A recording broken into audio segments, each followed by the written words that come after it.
Practice and procedure act case के खिलाफ दरखास्तें कलअदम करार। फुल कोर्ट ने पिटीशंस 10/5 से मुस्तरद कर दी। सुप्रीम कोर्ट ने पार्लियामेंट की कानून साजी को दुरुस्त करार दे दिया।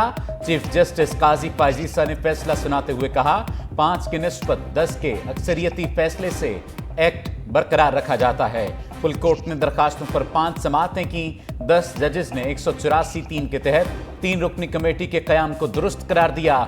Chief justice Qazi Faez Isa, justice Sardar Tariq Masood, justice Mansoor Ali Shah, justice Yahya Afridi, justice Aminuddin Khan, justice Jamal Khan Mandokhel, justice Mohammad Ali Mazhar, justice Athar Minallah, justice Hasan Azhar Rizvi और जस्टिस मुसर्रत हिलाली ने प्रैक्टिस एंड प्रोसीजर एक्ट को आइन के मुताबिक दुरुस्त करार दिया। Justice Ijazul Ahsan, justice Munib Akhtar, justice Mazahir Ali Akbar Naqvi, justice Ayesha Malik और जस्टिस शाहिद वहीद ने इख्तिलाफ किया। माजी के फैसले माजी का हिस्सा बन गए। सुप्रीम कोर्ट ने एक्ट के माजी से इत्तलाक की शिक 8 साल से मुस्तरद कर दी। Justice Ijazul Ahsan, justice Munib Akhtar, justice Yahya Afridi, justice Mazahir Ali Akbar Naqvi, justice Mohammad Ali Mazhar, justice Ayesha Malik, justice Hasan Azhar Rizvi, justice Shahid Waheed ने माजी से इत्तलाक की मुखालफत की। चीफ जस्टिस काजी पायजीसा समेत 7 जजेस ने माजी के फैसलों में अपील की हिमायत की। Justice Sardar Tariq, justice Mansoor Ali Shah, justice Amiruddin, justice Jamal Mandokhel, justice Athar Minallah, justice Musarrat Hilali भी शामिल। अज़खुद नोटिस केस पर अपील का हक मिल गया। सुप्रीम कोर्ट ने आर्टिकल 184(3) के तहत मुकदमात के फैसलों के खिलाफ अपील का हक दे दिया। अदालत ने करार दिया कि 9/6 की अक्सरियत से कानून बनने के बाद अपील का हक आईनी है। Chief justice Qazi Faez Isa, justice Sardar Tariq Masood, justice Mansoor Ali Shah, justice Aminuddin Khan, justice Jamal Khan Mandokhel, justice Mohammad Ali Mazhar, justice Athar Minallah, justice Hasan Azhar Rizvi और जस्टिस मुसर्रत हिलाली ने भी हक में राय दी। 6 जजेस justice Ijazul Ahsan, justice Yahya Afridi, justice Munib Akhtar, justice Mazahir Ali Akbar Naqvi. आईनी और कानूनी माहिरीन ने सुप्रीम कोर्ट के फैसले को बेहतरीन करार दे दिया। साबिक अटॉर्नी जनरल इरफान कादिर ने कहा, सुप्रीम कोर्ट का फैसला तकनीकी किस्म का है। तफसीली फैसला आने के बाद सूरत हाल वाज़ेह होगी, कानून की बालादस्ती कायम होगी। अपील का हक देना बहुत अच्छा फैसला है। माहिर कानून अली जफर ने कहा, सुप्रीम कोर्ट ने बहुत अच्छा फैसला दिया। आइन की तशरीह करना सुप्रीम कोर्ट का काम है। इश्तर साफ ने कहा, एतराज उठता रहा है कि जिस फैसले के खिलाफ अपील का हक ही ना हो, कैसे इंसाफ मिलेगा। एक्ट की मंजूरी से अब एतराज खत्म हो गया कि अपील भी की जा सकेगी। तस्लीम करना चाहता हूं, फुल कोर्ट बनाना मेरी गलती थी। चीफ जस्टिस के रिमार्क्स। कहा, जब 8 रुकनी बेंच बना था तब भी अपील का यही सवाल उठना था। किसी जज ने फुल कोर्ट पर एतराज किया, न 8 रुकनी बेंच पर। मफरूजों से निकलकर बात करें। जस्टिस मुनीब अख्तर ने कहा, मेरा सवाल मफरूजे पर नहीं, मुस्तकबिल के लिए हकीकत पर है। जस्टिस जमाल मंदोखेल ने कहा, कानून के तहत फुल कोर्ट रूल्स में तरमीम कर सकती है।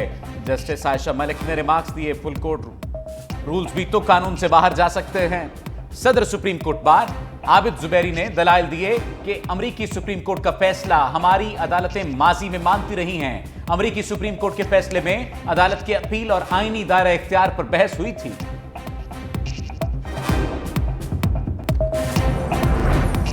पार्लियामेंट सुप्रीम कोर्ट के दायरे इख्तियार को बढ़ाने से मुतालिक बराह रास्त कानून साजी कर सकती है। अटॉर्नी जनरल मंसूर उस्मान के practice and procedure act case में दलाइल। जस्टिस एजाजुल एहसन ने कहा, आप ये कह रहे हैं कि सुप्रीम कोर्ट के लिए पार्लियामेंट को कानून साजी के बराह रास्त इख्तियार की जरूरत नहीं है।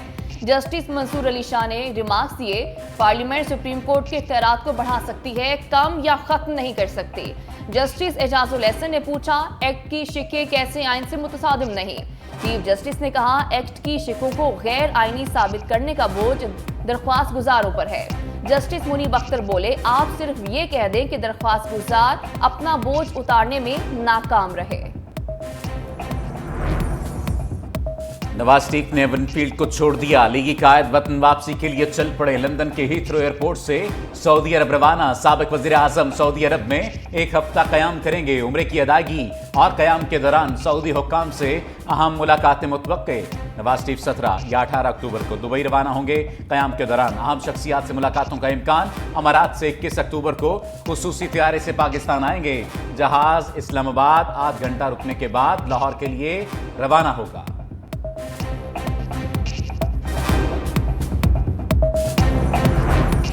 मरीम नवाज का अगली हुकूमत बनाने का 100% दावा। सीनियर नायब सदर नून लीग ने तारीखें भी गिनवा दी। पार्टी रहनुमाओं और कारकुनों के इजलास से खिताब में कहा, 2024 से 2029 के 5 साल में पाकिस्तान को मुआशी तौर पर नाकाबिल तस्खीर बनाएंगे। सारे तजर्बे फेल हो गए, तजर्बा एक ही कामयाब रहा, वो है नवाज शरीफ। मजीद बोली, अवाम परेशान है, इसीलिए नवाज शरीफ वापस आ रहे हैं। पाकिस्तान की तरक्की यकीनी है क्योंकि नवाज शरीफ वापस आ रहे हैं। मुश्किलात से कैसे निकलें, हल बताने नवाज शरीफ आ रहे हैं। गरीबों का साथी और हमदर्द सिर्फ नवाज शरीफ है। कौम को अच्छे दिन। बस भाई बस, ज्यादा जल्द से नहीं भाई साहब। शादरा और ठोकर जलसों के बाद नून लीग की हिम्मत जवाब दे गई। नवाज शरीफ ने पार्टी को लाहौर में मजीद जलसों और रैलियों से मना कर दिया। 21 अक्टूबर तक प्लान की गई तमाम सरगर्मियां मनसूख। मुबस्सरीन के मुताबिक कारकुनों की अदम दिलचस्पी के बायस नवाज शरीफ परेशान। लीगी कायद की हिदायत की वजह शादरा और ठोकर जलसों की रिपोर्ट करार। साबिक वजीर आजम को बताया गया कि शादरा जलसा बुरी तरह नाकाम रहा। नवाज शरीफ का मरियम और शहबाज शरीफ की मुबैना धड़ेबंदियों का भी सख्त नोटिस। तज्जियाकारों का कहना है ठोकर जलसे में खोकर बरादरान ने अवाम को पैसे की चमक दिखाई, खाने और इनामात की तरगीब से लोगों को जमा किया। मकामी कायदीन का मुस्तकबिल भी नवाज शरीफ के इस्तकबाल के लिए बंदे लाने से मशरूत। लोग इकट्ठे हो भी गए। जमीनी हकायक और अवाम के हकीकी जज्बे का सवाल अपनी जगह मौजूद।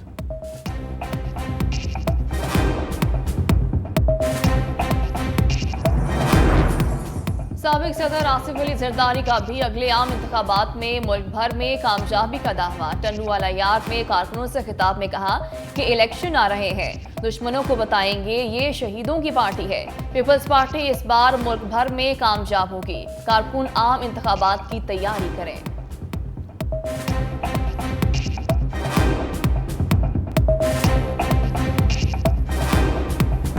गैर कानूनी अफगान महाजरीन के इनखला की डेडलाइन में 20 दिन बाकी।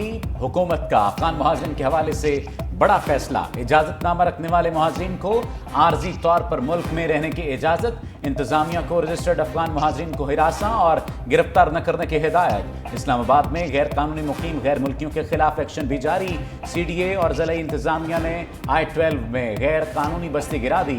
DG इन्फोर्समेंट के मुताबिक 600 कनाल अराजी वागुजार करा ली गई।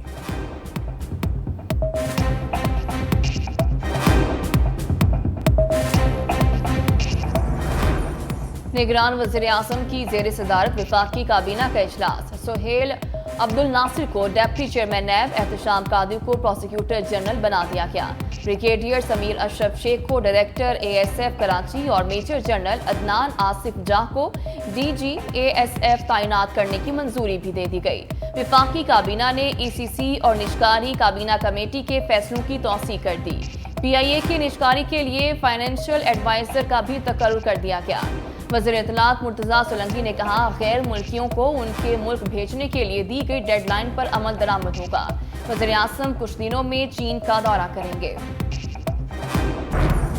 तोशाखाना नैब तहकीकात और अलकादी ट्रस्ट केस में गिरफ्तारी का खदशा। चेयरमैन PTI के इस्लामाबाद हाई कोर्ट से रुजू दरख्वास्त में कहा, 10 अगस्त के एहतसाब अदालत के फैसले पर अमल दरामद किया जाए, रोका जाए। हतमी फैसले तक इमरान खान की गिरफ्तारी से भी रोकने के अहकामात जारी किए जाएं।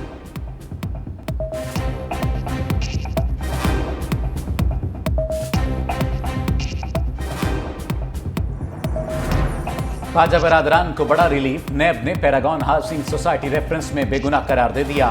रिपोर्ट में कहा, ख्वाजा साद रफीक और ख्वाजा सलमान रफीक के खिलाफ करप्शन के शवाहिद नहीं मिले। पैरागॉन हाउसिंग सोसाइटी की LDA से मंजूरी नहीं हुई। एहतसाब अदालत ने नैब की इस्तदाब पर रेफरेंस LDA को भिजवा दिया।